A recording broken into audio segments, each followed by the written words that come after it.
The four laws of thermodynamics define fundamental physical quantities that characterize thermodynamic systems.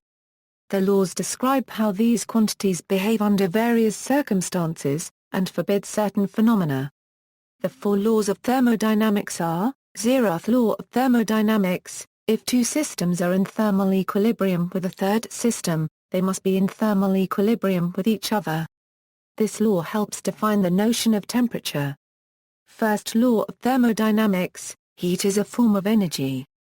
Because energy is conserved, the internal energy of a system changes as heat flows in or out of it. Equivalently, perpetual motion machines of the first kind are impossible. Second law of thermodynamics, the entropy of any isolated system never decreases. Such systems spontaneously evolve towards thermodynamic equilibrium, the state of maximum entropy of the system. Equivalently, perpetual motion machines of the second kind are impossible. Third law of thermodynamics, the entropy of a system approaches a constant value as the temperature approaches absolute zero. With the exception of gases, the entropy of a system at absolute zero is typically close to zero, and is equal to the log of the multiplicity of the quantum ground state. There have been suggestions of additional laws, but none of them achieve the generality of the four accepted laws, and they are not mentioned in standard textbooks. The laws of thermodynamics are important fundamental laws in physics, and they are applicable in other natural sciences. Zeroth law. The zeroth law of thermodynamics may be stated in the following form. If two systems are both in thermal equilibrium with a third, then they are in thermal equilibrium with each other. The law is intended to allow the existence of an empirical parameter, the temperature, as a property of a system such that systems in thermal equilibrium with each other have the same temperature. The law as stated here is compatible with the use of a particular physical body, for example a mass of gas, to match temperatures of other bodies, but does not justify regarding temperature as a quantity that can be measured on a scale of real numbers. Though this version of the law is one of the more commonly stated, it is only one of a diversity of statements that are labeled as the zeroth law by competent writers. Some statements go further so as to supply the important physical fact that temperature is one-dimensional, that one can conceptually arrange bodies in real number sequence from colder to hotter. Perhaps there exists no unique best possible statement of the zeroth law, because there is in the literature a range of formulations of the principles of thermodynamics, each of which call for their respectively appropriate versions of the law. Although these concepts of temperature and of thermal equilibrium are fundamental to thermodynamics and were clearly stated in the 19th century, the desire to explicitly number the above law was not widely felt until Fowler and Guggenheim did so in the 1930s, long after the first, second, and third law were already widely understood and recognized. Hence it was numbered the zeroth law. The importance of the law as a foundation to the earlier laws is that it allows the definition of temperature in a non-circular way without reference to entropy, its conjugate variable. Such a temperature definition is said to be empirical. First law. The first law of thermodynamics may be stated in several ways. The increase in internal energy of a closed system is equal to the heat supplied to the system minus work done by it. For a thermodynamic cycle of a closed system, which returns to its original state, the heat Qin supplied to a closed system in one stage of the cycle, minus that coat removed from it in another stage of the cycle, equals the net work done by the system. And, consequently, the increase in internal energy of a closed adiabatic system can only be the result of the net work performed by the system, because Q equals zero. More specifically, the first law encompasses several principles. The law of conservation of energy.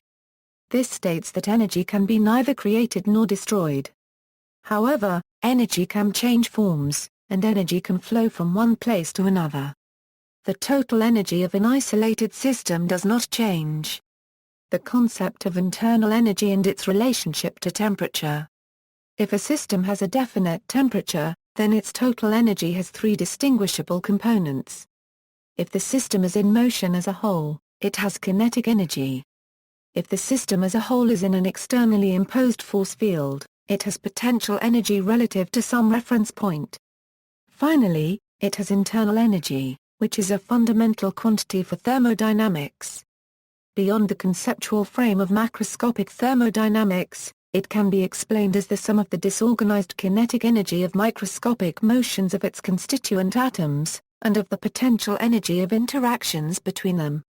Other things being equal, the kinetic energy of microscopic motions of the constituent atoms increases as the system's temperature increases. The establishment of the concept of internal energy is the characteristic distinguishing feature of the first law of thermodynamics. The flow of heat is a form of energy transfer.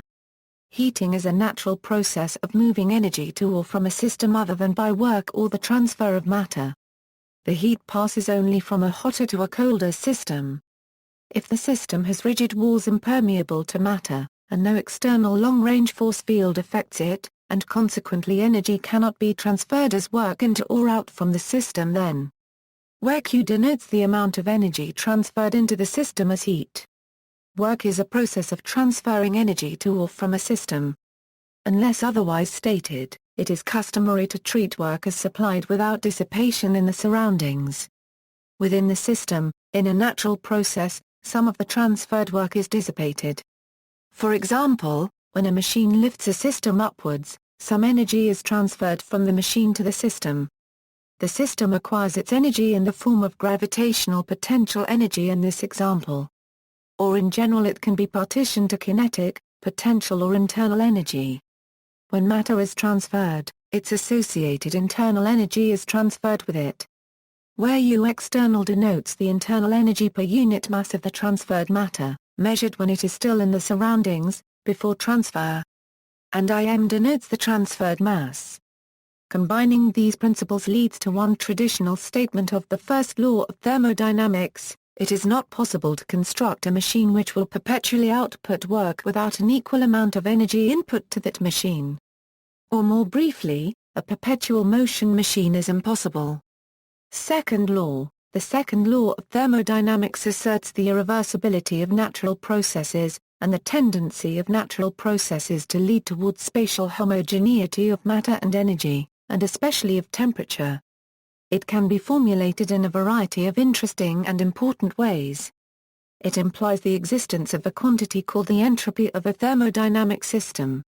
In terms of this quantity, it implies that when two initially isolated systems in separate but nearby regions of space, each in thermodynamic equilibrium with itself but not necessarily with each other, are then allowed to interact, they will eventually reach a mutual thermodynamic equilibrium. The sum of the entropies of the initially isolated systems is less than or equal to the total entropy of the final combination. Equality occurs just when the two original systems have all their respective intensive variables equal. Then the final system also has the same values. This statement of the law recognizes that in classical thermodynamics, the entropy of a system is defined only when it has reached its own internal thermodynamic equilibrium. The second law refers to a wide variety of processes, reversible and irreversible. All natural processes are irreversible. Reversible processes are a convenient theoretical fiction and do not occur in nature. A prime example of irreversibility is in the transfer of heat by conduction or radiation. It was known long before the discovery of the notion of entropy that when two bodies initially of different temperatures come into thermal connection, then heat always flows from the hotter body to the colder one. The second law tells also about kinds of irreversibility other than heat transfer, for example those of friction and viscosity, and those of chemical reactions. The notion of entropy is needed to provide that wider scope of the law. According to the second law of thermodynamics, in a theoretical and fictional reversible heat transfer, an element of heat transferred, IQ, is the product of the temperature, both of the system and of the sources or destination of the heat, with the increment of the system's conjugate variable, its entropy. Entropy may also be viewed as a physical measure of the lack of physical information about the microscopic details of the motion and configuration of a system, when only the macroscopic states are known. The law asserts that for two given macroscopically specified states of a system, there is a quantity called the difference of information entropy between them.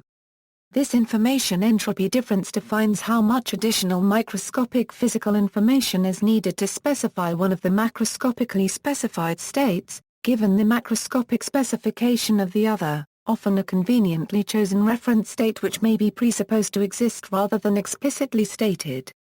A final condition of a natural process always contains microscopically specifiable effects which are not fully and exactly predictable from the macroscopic specification of the initial condition of the process. This is why entropy increases in natural processes. The increase tells how much extra microscopic information is needed to distinguish the final macroscopically specified state from the initial macroscopically specified state. Third law. The third law of thermodynamics is sometimes stated as follows: the entropy of a perfect crystal of any pure substance approaches zero as the temperature approaches absolute zero. At zero temperature the system must be in a state with a minimum thermal energy. This statement holds true if the perfect crystal has only one state with minimum energy. Entropy is related to the number of possible microstates according to where S is the entropy of the system, KB Boltzmann's constant, and I copyright the number of microstates. At absolute zero there is only one microstate possible and Ln, 1, equals 0. A more general form of the third law that applies to a system such as a glass that may have more than one minimum microscopically distinct energy state, or may have a microscopically distinct state that is frozen in though not a strictly minimum energy state and not strictly speaking a state of thermodynamic equilibrium. At absolute zero temperature, the entropy of a system approaches a constant value as the temperature approaches zero. The constant value is called the residual entropy of the system. History. Circa 1797, Count Rumford showed that endless mechanical action can generate indefinitely large amounts of heat from a fixed amount of working substance, thus challenging the caloric theory of the time, which held that there would be a finite amount of caloric heat energy in a fixed amount of working substance.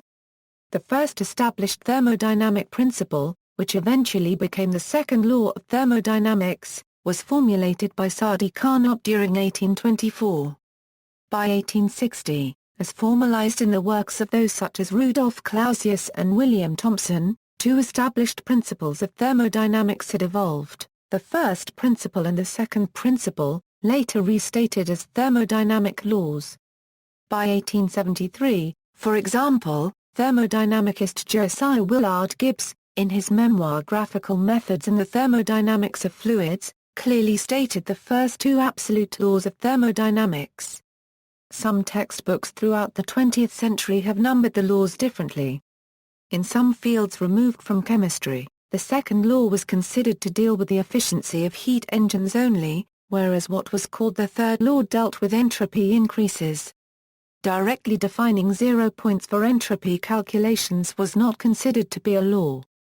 Gradually, this separation was combined into the second law and the modern third law was widely adopted. See also, conservation law, entropy production, Ginsburg's theorem, heat death of the universe, laws of science, table of thermodynamic equations, references. Further reading, Atkins, Peter, 2007. 4 Laws That Drive the Universe. OUP Oxford. Goldstein, Martin, and Injeff, 1993. The Refrigerator and the Universe. Harvard University Press. A Gentle Introduction.